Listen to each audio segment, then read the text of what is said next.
America भारी कर्ज में है, चीन भारी कर्ज में है, जापान भारी कर्ज में है और भारत भी भारी कर्ज में है। यानी दुनिया की 5 सबसे बड़ी अर्थव्यवस्थाओं में से 4 कर्ज के चक्के में पिस रही हैं।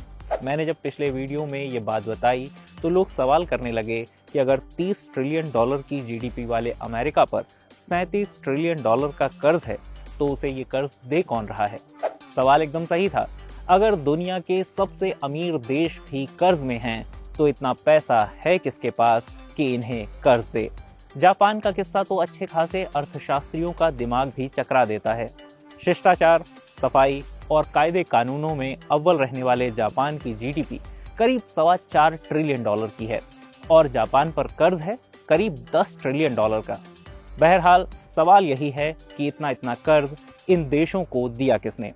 तो ये महान साहूकार हैं बॉन्ड। ये नहीं, ये वाले बॉन्ड मार्केट, नाम तो सुना ही होगा। बॉन्ड मार्केट की साहूकारी का तरीका जाने उससे पहले ये किस्सा सुनिए। अमेरिका के एक मशहूर राष्ट्रपति हुए बिल क्लिंटन। उनके एक तेज तर्रार और मजाकिया रणनीतिकार थे जेम्स कार्विल। उन्होंने एक बार कहा, अगर पुनर्जन्म होता तो पहले मैं अमेरिका का राष्ट्रपति, पोप या .400 हिट करने वाला बेसबॉल खिलाड़ी बनना चाहता, लेकिन अब मैं बॉन्ड मार्केट बनकर पैदा होना चाहता हूं। तब आप हर किसी को धमका सकते हैं, अमेरिकी राष्ट्रपति को भी।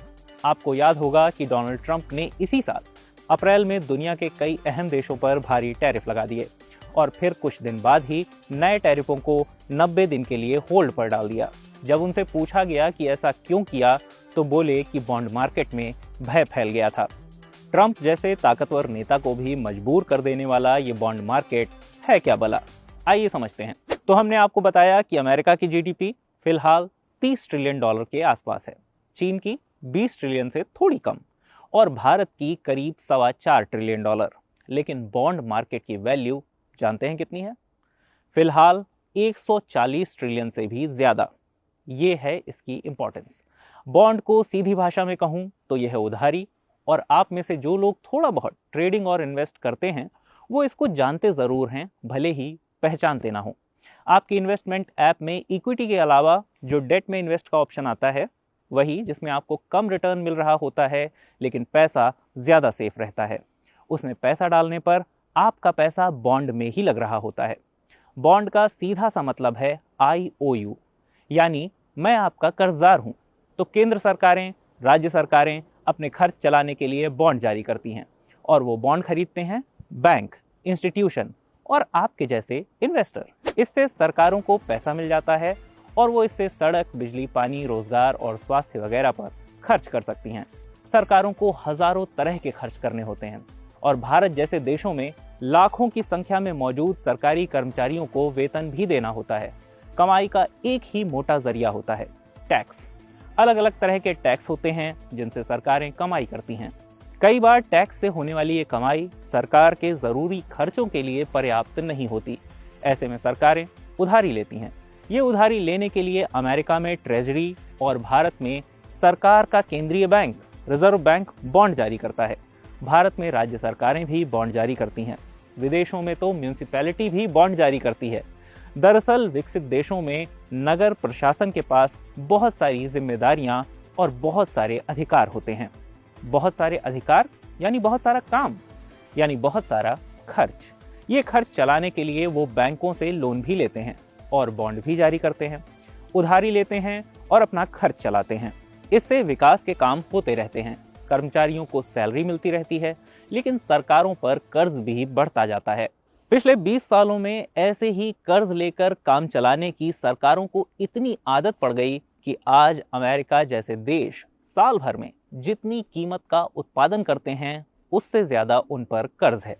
हर साल अमेरिका 1 ट्रिलियन डॉलर से भी ज्यादा का सिर्फ ब्याज चुका रहा है। भारत पर भी जीडीपी का 83% कर्ज है और चीन पर 96%। यानी ये देश भी साल भर में जितने पैसे का उत्पादन कर रहे हैं करीब उतना ही उनके ऊपर कर्ज भी है। जल्द ही इसका कुछ उपाय इन्होंने नहीं किया तो ऐसा समय आ सकता है जब ये ब्याज चुकाने और मूलधन वापस करने की हालत में ही ना रहें। ऐसी स्थिति को कहते हैं डिफॉल्ट। 3 साल पहले आपने सुना होगा कि श्रीलंका डिफॉल्ट कर गया। घाना और माली जैसे देश भी डिफॉल्ट कर चुके हैं। लेकिन अगर अमेरिका, चीन और जापान जितने बड़े देश डिफॉल्ट की ओर बढ़े तो पूरी दुनिया को झटका लगेगा। चीन और जापान वो अहम देश हैं जिन्होंने अमेरिका के बॉन्ड खरीद रखे हैं। कह लें कि अमेरिका को बड़ा कर्ज दिया हुआ है, यानी इनका पैसा भी डूबेगा और फिर डूबेगा उन देशों का पैसा जिन्होंने चीन और जापान में निवेश किया हुआ है। कुल मिलाकर कहने का मतलब ये कि चक्र इतना बड़ा हो सकता है कि दुनिया की अर्थव्यवस्था को इससे उबरने और फिर तरक्की की ओर बढ़ने में दशकों का समय लग जाए। इतने बड़े देशों के डिफॉल्ट की ओर बढ़ने का मतलब ये भी होगा कि रोजगार, कल्याणकारी योजनाओं और स्वास्थ्य सेवाओं पर इन देशों की सरकारों की ओर से किया जाने वाला भारी खर्च वर्षों तक संभव नहीं हो सकेगा। ऐसे में सड़कें टूटी रहेंगी, बिजली नहीं आएगी, गरीबों को खाना और दवाएं मिलना मुश्किल हो जाएगा। जब भी सरकारों पर टैक्स से कमाई का दबाव बढ़ता है तो वे कल्याणकारी योजनाओं में कटौती करती हैं, जैसे अस्पतालों में मुफ्त दवाएं या फिर स्कूलों और कॉलेजों पर होने वाला खर्च घटाया जाता है। जर्मनी जैसे देशों में तो थिएटरों और म्यूजियमों को दी जाने वाली सब्सिडी काट दी जाती है, शहरों के स्विमिंग पूल बंद कर दिए जाते हैं, गरीब परिवारों को मिलने वाली मदद काट दी जाती है। पर सामान्यतः यही होता है कि सरकारें डिफॉल्ट नहीं करती और उन्हें आसानी से कर्ज मिलता रहता है।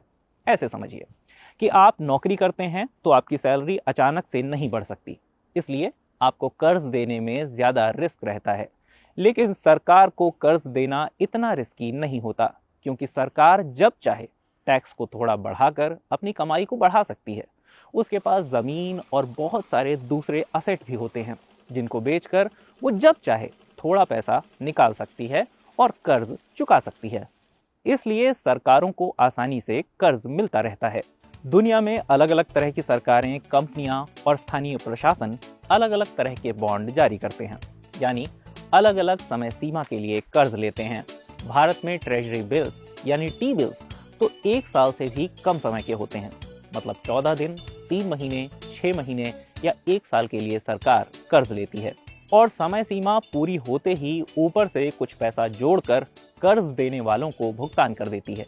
मसलन आपने 3 महीने के लिए 100 रुपए की फेस वैल्यू वाला एक ट्रेजरी बिल 98 रुपए में खरीदा, तो मैच्योरिटी यानी 3 महीने पूरे होने पर सरकार आपको 100 रुपए दे देगी, तो आपका मुनाफा हुआ 2 रुपए का, लेकिन आपको बीच में कोई पैसा नहीं मिला।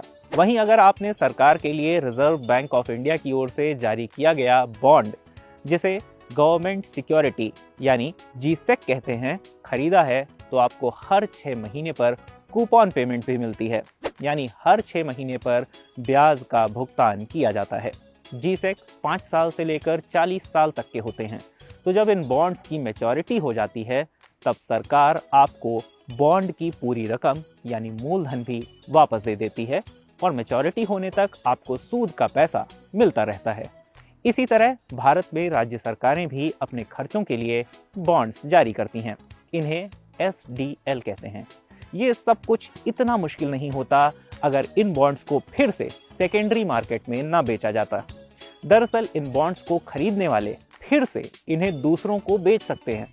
ऐसी बिक्री और खरीद पर मांग और आपूर्ति का सिद्धांत लागू होता है। तो मांग ज्यादा होने पर 1000 वाले बॉन्ड का दाम 1100 जा सकता है और मांग कम हो तो 900 भी हो सकता है, लेकिन सरकार की ओर से मिलने वाली कूपन पेमेंट निश्चित ही रहती है। ऐसे में अगर 50 रुपए का कूपन पेमेंट मिल रहा है तो बॉन्ड के 1000 का रहने पर बॉन्ड यील्ड 5% होगी, 1100 का होने पर 4.5% और 900 का होने पर 5.5%। मतलब बॉन्ड की मांग घटी तो यील्ड ज्यादा होगी, बॉन्ड की मांग बढ़ी तो कम। इस गणित की वजह से बॉन्ड में लगने वाले पैसे और उससे मिलने वाले रिटर्न का गणित थोड़ा उलझाऊ हो जाता है ना। बॉन्ड की मांग ज्यादा है और उधर ज्यादा पैसे जा रहे हैं, तो इसका मतलब कि लोगों के पास खर्च करने के लिए कम पैसे बचे हैं।